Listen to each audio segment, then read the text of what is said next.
Thank you for finding us. You are officially 7 degrees north. SCJ Poisoned? SCJ Clarence Thomas Poisoned. Stories that Supreme Court Justice Clarence Thomas was admitted to Sibley Hospital in Washington, D.C. after physicians diagnosed him with a viral infection are mostly false, said a high-ranking white hat military source who claims our nation's tenured conservative justice ingested a near lethal dose of thallium. Tasteless, colorless, and odorless thallium is a chemical element with the symbol Ti and atomic number 81. It is a gray post-transition metal that is not found free in nature. When isolated, thallium resembles tin, but discolors when exposed to air. Soluble thallium salts, many of which are nearly tasteless, are highly toxic, and they were historically used in rat poisons and insecticides. Use of these compounds has been restricted or banned in many countries because of their non-selective toxicity. Because of its historic popularity as a murder weapon, thallium has gained notoriety as the poisoner's poison and inheritance powder.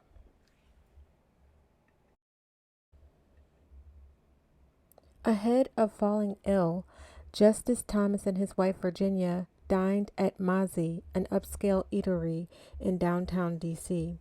Several hours later, he experienced symptoms such as difficulty concentrating, gastrointestinal distress, shortness of breath, vomiting, and diarrhea. He'd initially attributed the symptoms to a nasty case of heartburn or gastrointestinal reflux disease and taken Tums and Mylanta to ease the discomfort. But as symptoms worsened and his complexion grew pallid, his wife insisted he visit a hospital. At Sibley Hospital, physicians tested him for COVID-19 negative, administered a battery of tests that included a comprehensive blood panel. Either by intent or sheer incompetence, physicians diagnosed him with a nonspecific upper respiratory viral infection. An ordinary person would have been sent home with antibiotics, but Justice Thomas, owing to his position on the bench, was admitted for observation. When we learned the next day SCJ Thomas was sick and was admitted to Sibley, well, it aroused suspicion for two very important reasons. First, we've heard reports the deep state might try to take out conservative judges, retaliation for Sotomayor's arrest, the impending execution as well. Second, the people of, say, judicial prominence, it's customary they be sent to Walter Reed for admission. We considered it a real possibility that this was a deep state attack, our source said. Persons acting as proxy for white hat military commanders discreetly visited Sibley and communicated their suspicion to his wife, urging her to enforce the medical power of attorney she had on her husband at once and to extract him from Sibley.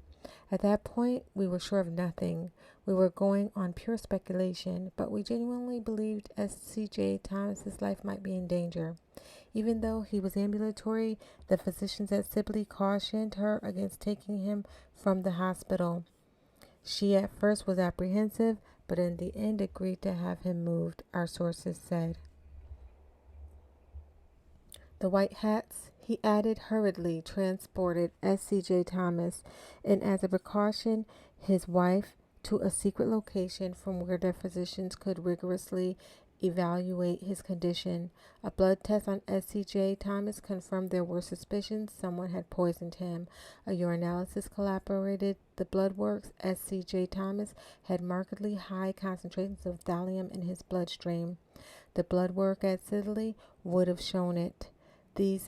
There's absolutely no way the doctors there could have missed it. I'm not leveling accusations at any specific person or any persons because we don't know the full facts, but we'll get to the bottom of this, our source said. Under care of the white hat doctors, SCJ Thomas received treatments at Pursuing Blue, a medication that flushes thallium through the digestive tract. Also, he received several hemodialysis treatments to remove excessive thallium from the bloodstream. He was able to recover. We also tested Mrs. Thomas. She was clean. We're assuming he ate poisoned food at the restaurant, but can't be absolutely sure because thallium can be administered in small doses slowly over time or in one large lethal dose. The investigation is ongoing, and we've taken steps to ensure conservative justices who really are conservative justices get additional protections, our sources said. Thank you for viewing. Please share, subscribe, and continue to sow good seed. We are rewriting history, and we, the people, must tell the story, but not only tell it, but share it as well.